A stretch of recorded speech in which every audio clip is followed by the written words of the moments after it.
Hello, everyone, and welcome to the Dare Mastery podcast. My guest today is Daniel Johnson, a serial entrepreneur. He has extensive experience of launching and selling businesses, and also someone who I met under the most unusual circumstances. I'm going to tell this story. Well, actually, Daniel called me out of the blue on my cell phone and asked if I needed some help with my trash. I'm going to let him get into that story in a few moments.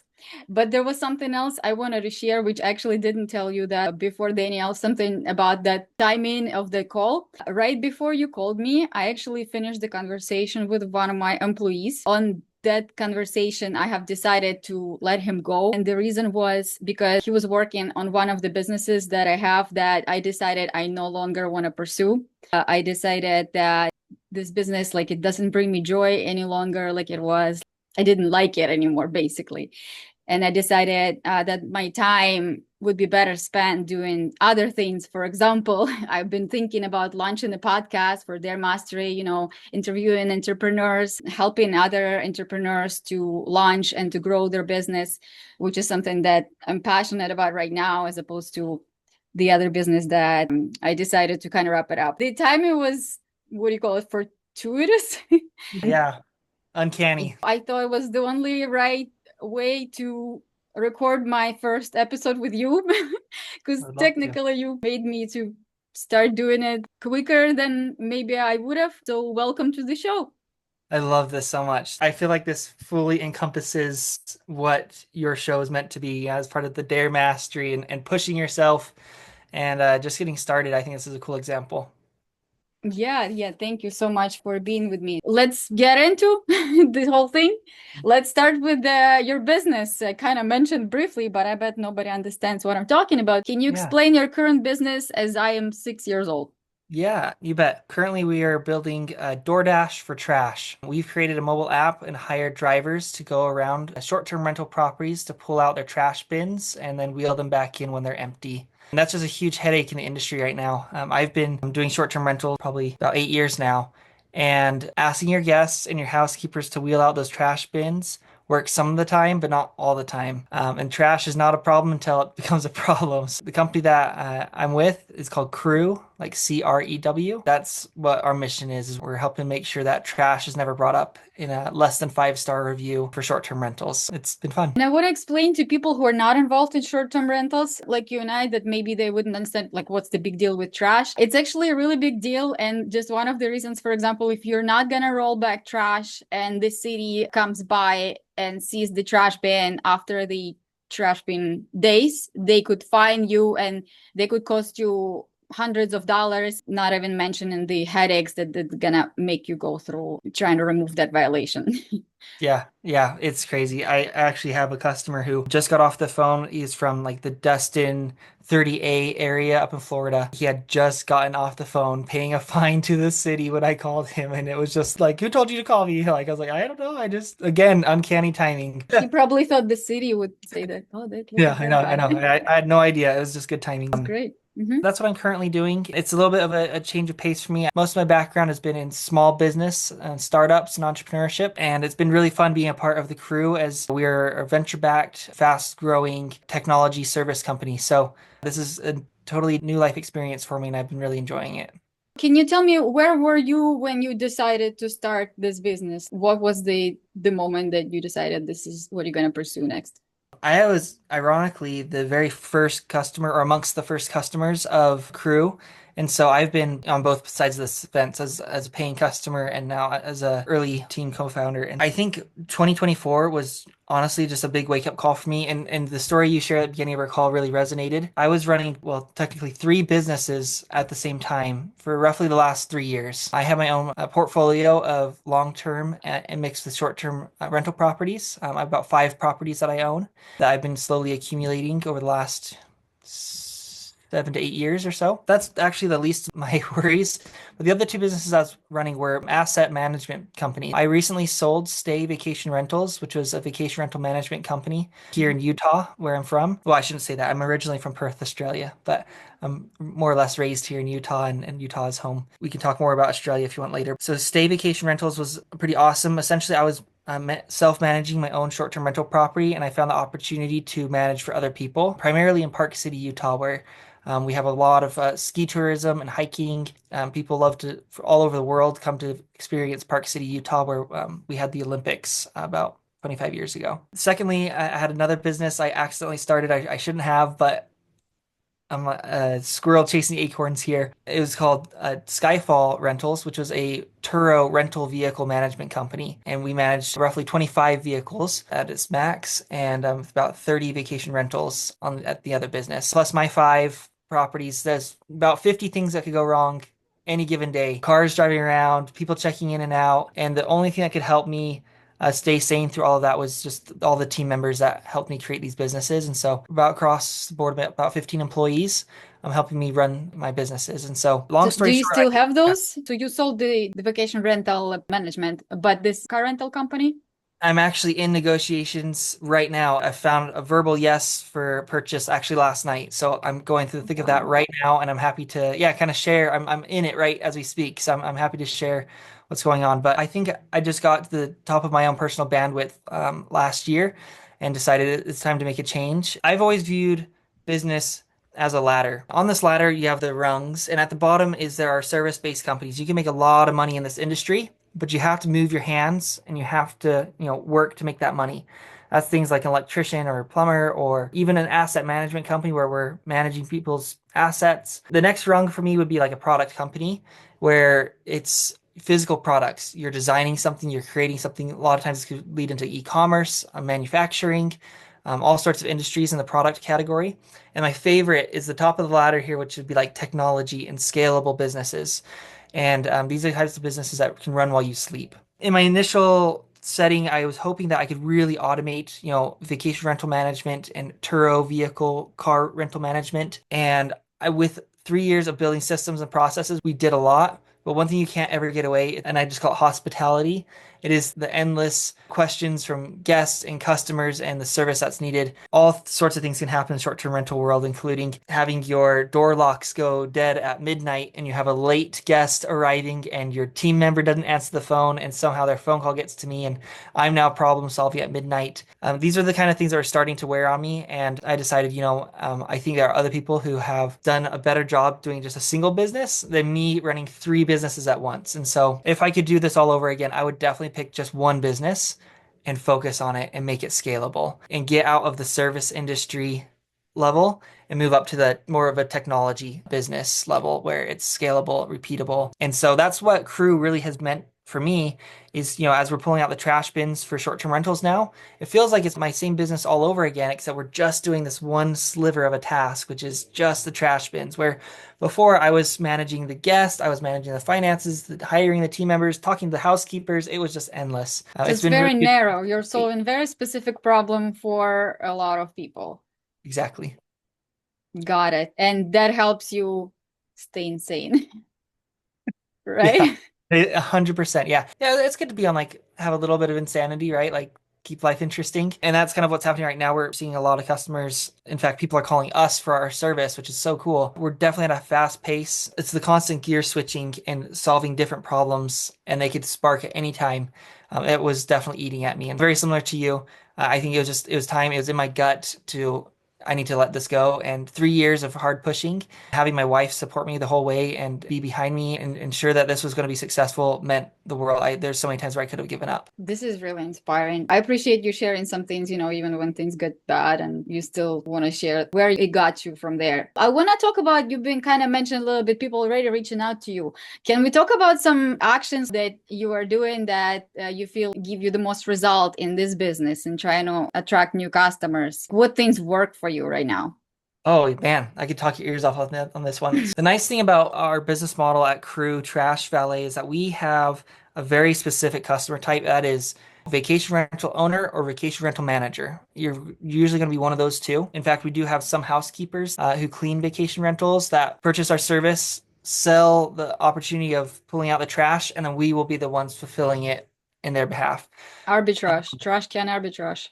Exact 100%. That's exactly what people are doing with us. And it's fine and we welcome it. But the fact that we can narrow down our customers so tightly has been a superpower for us because that way we can now go out and we can find those owners and reach out to them in various facets through email, through social media. I would call it warm calling. Like I've been going through and introducing myself to fellow Airbnb hosts like myself and introducing myself in our service. It's been really awesome to not have to like think or worry about where we're going to find our next customer because right now it just feels like a blue ocean opportunity for us. And we think that a great majority of vacation rental owners will want our service. At worst case scenario, just keep us as a backup option, right? Like when things happen, and a lot of business owners know this, you need to have backups on backups, especially in the hospitality industry when things go wrong.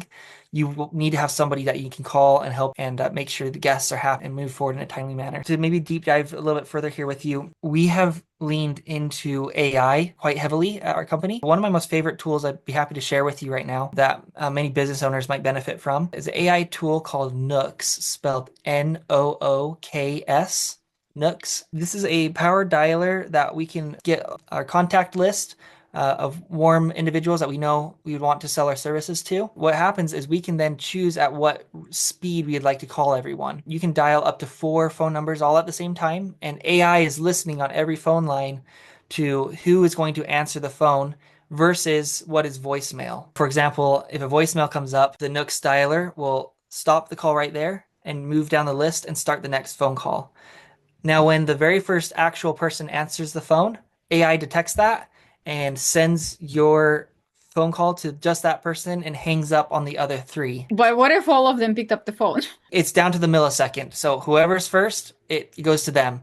And Oh, okay. if someone, let's say, was about to pick up the phone, the dialer, I believe, will then put them into a reserve list and you can go back and call them again after. So it's really effective because prior to doing this, I would have a contact list of short-term rental owners that I would like to introduce myself to. And I call this warm calling. Because you know who they are.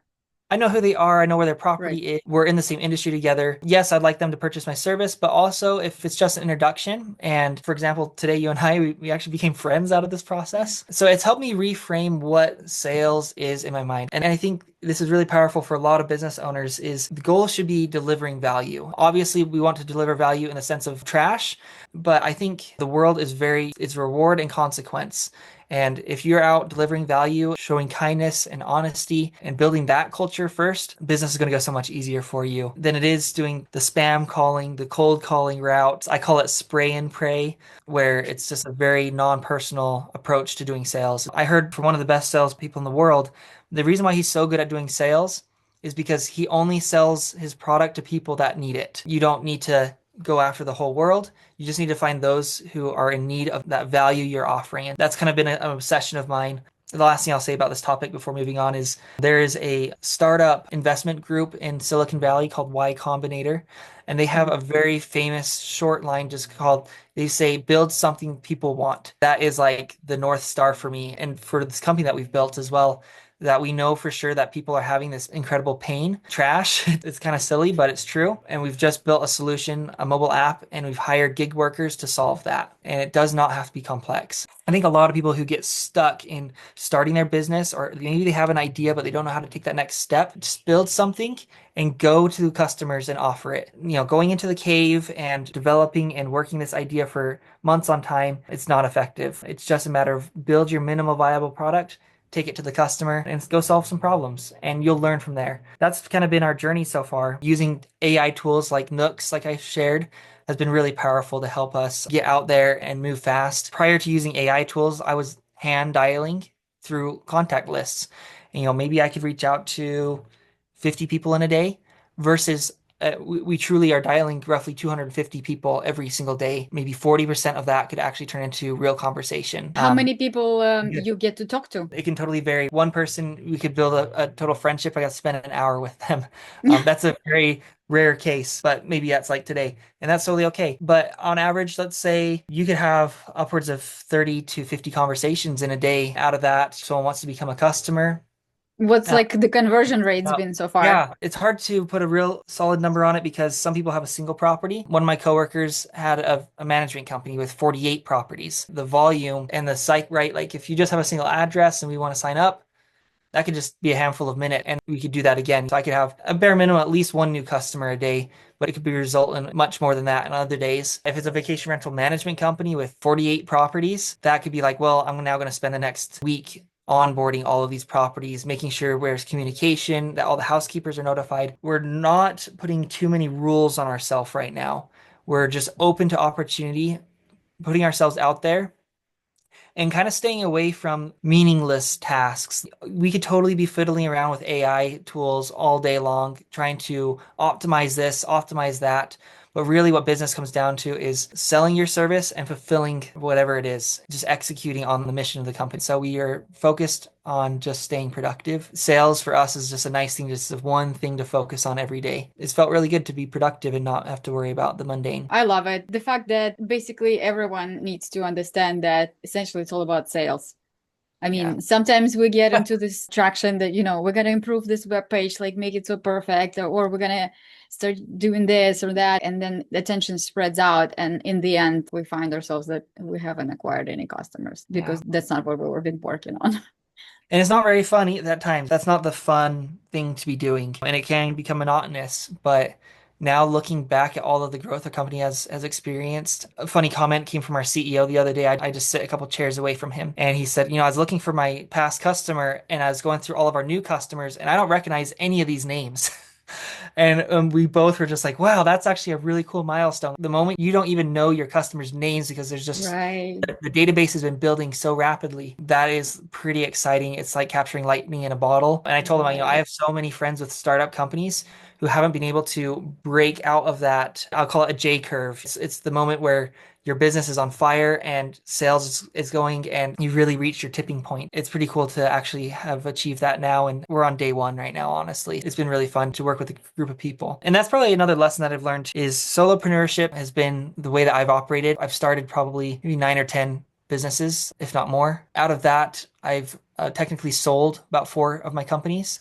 And they've been all small businesses. Solo founder. I've owned all the equity to my companies. I've been very careful. There was one business where I brought in a partner, and that worked really well for about 9 months before I bought him out. And then ultimately came back to me being solo founder again. And now being as part of fast growing startup, there's just too much to be done for one person to handle. We're all trusting each other and we're all working towards the same mission. That has been such a different flavor for me. I've always kind of been adverse from raising money, and now watching the success come from a good venture-backed startup. This has been really exciting, honestly, and the story's not over, obviously. I don't know. I think I've had a huge mindset shift about being not so self-reliant, but building meaningful services and products with groups of people and obviously having that venture capital to fuel that growth. That really changes everything. I feel like it's called bootstrap business where you are self-funding your company, you're not accepting outside investment. Mhm. Your customers are really your investors and you feel like Right. you're on the edge of dying. Your business is on the edge of death every day. So it's been a huge change for me to feel like, okay, you know what? Like, we don't have to worry about profitability right now. We just need to worry about sales and growth, and we can focus finally. I've really enjoyed being a cog in this machine and watching this all happen and contributing my part. And if this was to be a great success one day, and I sure hope it will be, I won't regret this. I have no doubt in my future life, if I ever do get back around to starting a business ground up again, I think I'm going to go the venture route. Let's talk about Go it. ahead. Let's make up a scenario actually on Yeah, that segment. Pretend there is a day and you have to start from scratch. You have 30 days to make it work. You don't have much money to start and you also don't have excessive amount of time. What do you do? I love this. And just as a precursor, there's a TV show out there that they filmed this live. It's called Undercover I Billionaire. think I've seen it before. It's fascinating. They have 90 days to make $1 million. Many of them pull it off. It's pretty cool. If I could, just from my own personal life experience, I'm not a master here. The very first thing I would do, I wouldn't waste much time on this, but I would get educated and get educated quickly. The best way to do that is I really enjoyed Startup School by Y Combinator. It's on YouTube. It's free. Hmm. Just absorb as much information as you can from them. They explain the right way and the wrong way to starting a venture-backed business.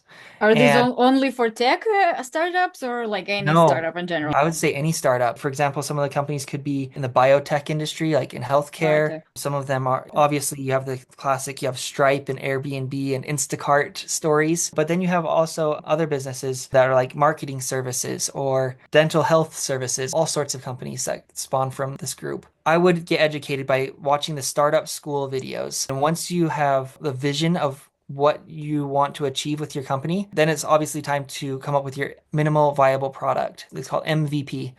And that is where you are just rapidly iterating and creating just the most simplest but viable version of whatever your value is. Is that going to be a service, a product, a technology?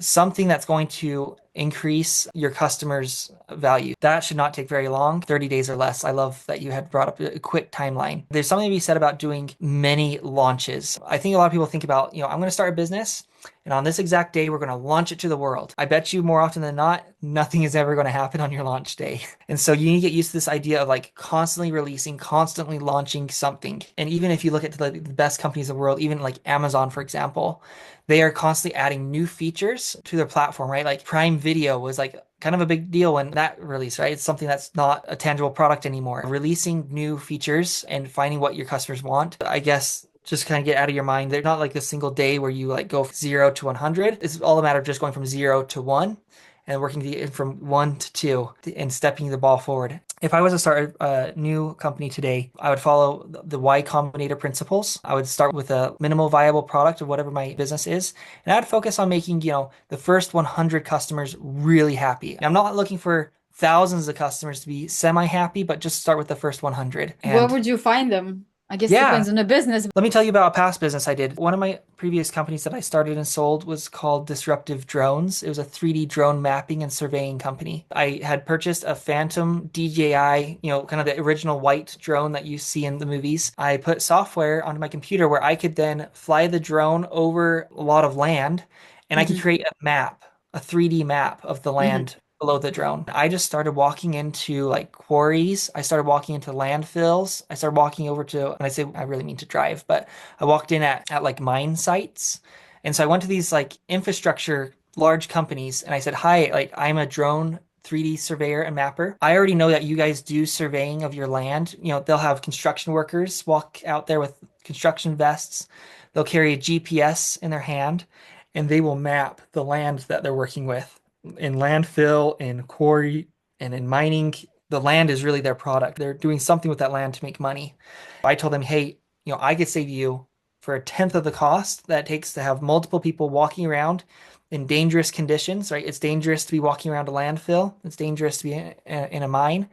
We can just fly my drone over the top of it, and I'll give you When you're this. talking about mine, you mean field mines, like the ones during the war, or you mean Oh, mining as in I'm more or less talking about open pit mining for metals and for materials. materials, minerals or Yeah, something? copper mining and gold mining and yeah, different Okay. materials. Yeah. Okay, okay. I've done nothing in the defense space. Anyways, so the landfills and quarries, big rock piles would pay me to fly my drone over their land. And then I would sell them roughly for about $4,000 a flight. I would send them a file of the topography, the shape of their land.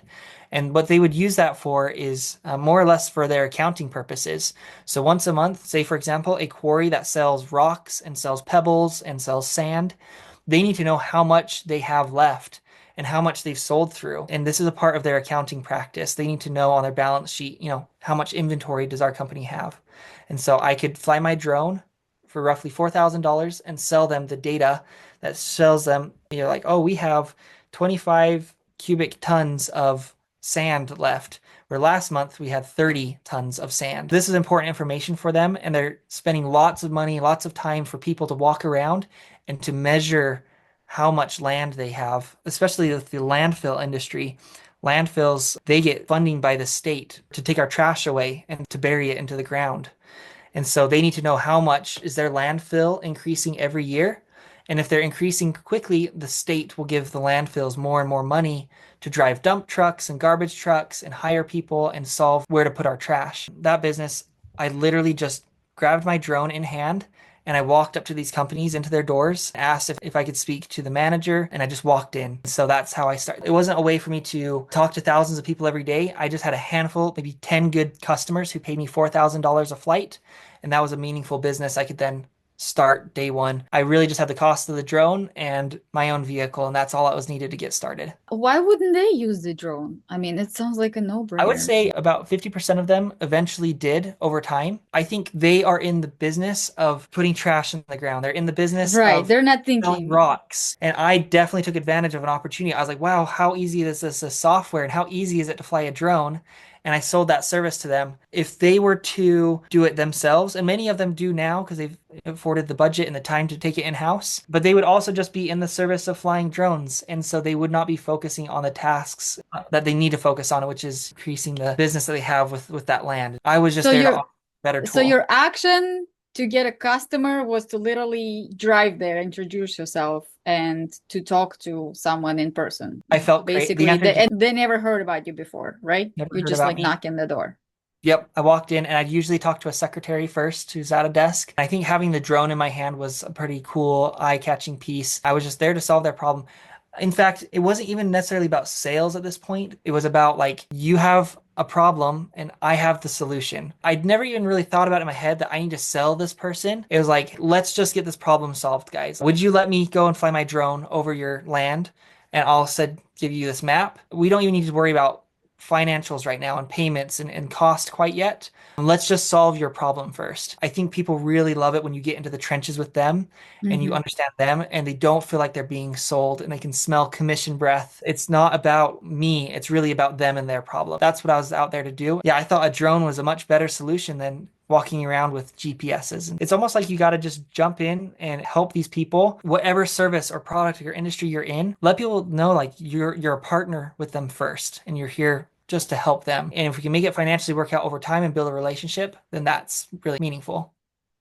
This is great. I mean, that's great. And I love the fact that you just got in the car and started driving because I think this kind of stuff is uncomfortable for a lot of people. The personal contact, especially right now, everyone seems to be on the social media and on the internet, but people are more lonely than ever and they Yeah, feel disconnected much stronger than when before we had computers and cell phones everywhere. It's sometimes it's this is the most uncomfortable step, but I feel like it's also the most useful because I mean the worst case you collect data and understand why that didn't work and you yeah, get a feedback and maybe you pivot. This is when yeah. when you can launch Amazon Prime Video, think Right. maybe there's some in it.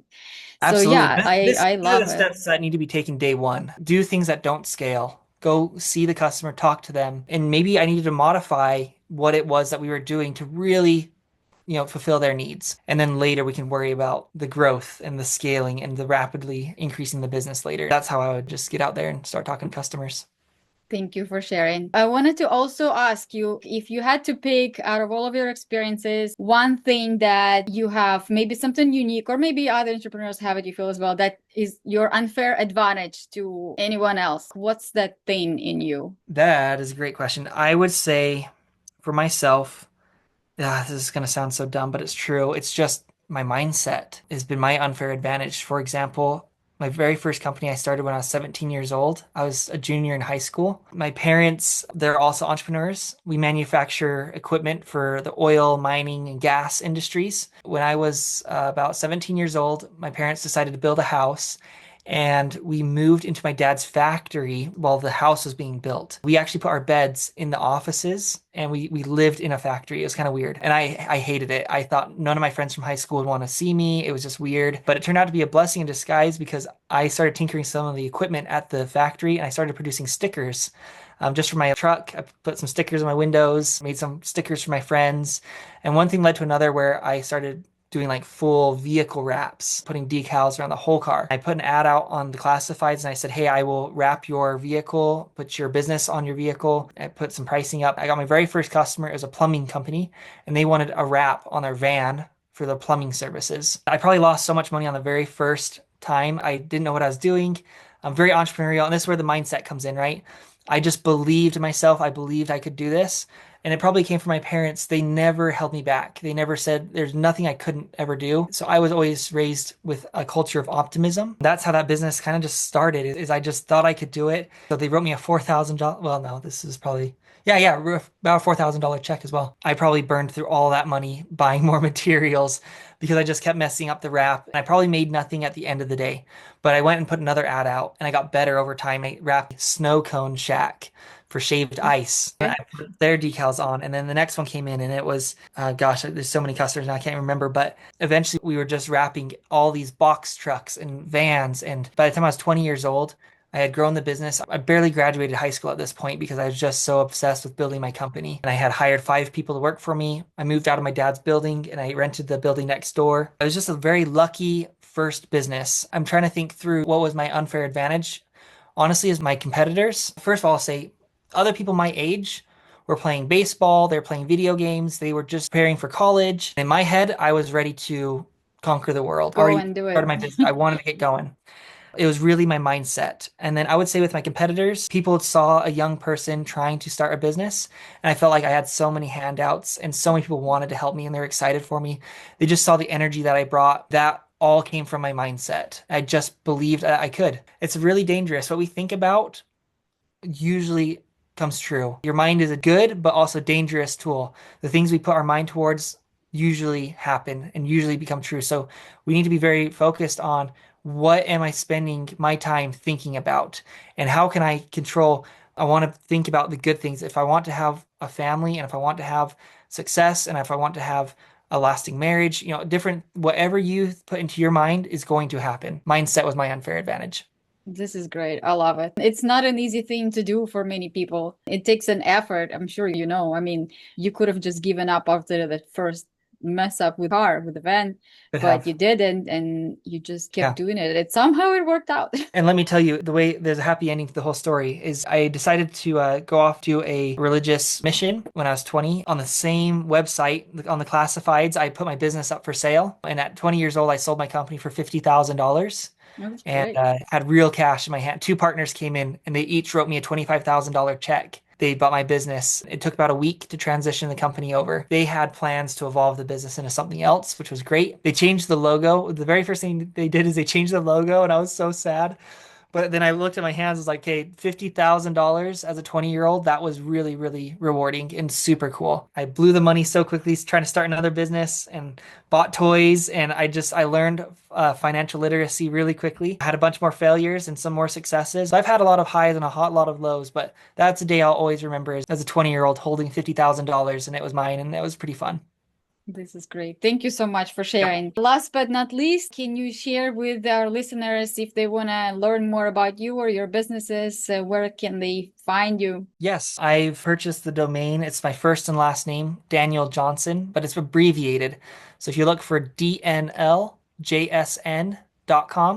that's also my handle on all social media platforms on LinkedIn, Instagram, everywhere. So my name is Daniel Johnson, and I'm working on Crew Trash Valet right now. If you have a short-term rental property and you need somebody to be your primary trash valet service, or even keep us in your back pocket as a backup service, we'd love to help anyone that has a trash bin with wheels. Outside of that, I'm happy to connect and just be a friend to those that are also looking to be inspired. I love taking people to lunch and having podcasts like this. My hope is that we just keep uplifting each other and work on that mindset. I think the mission of Dare Mastery is right in line with that. I hope you just are going to be wildly successful with this. Thank you so much. I appreciate the feedback. And thank you so much for coming on onto my podcast.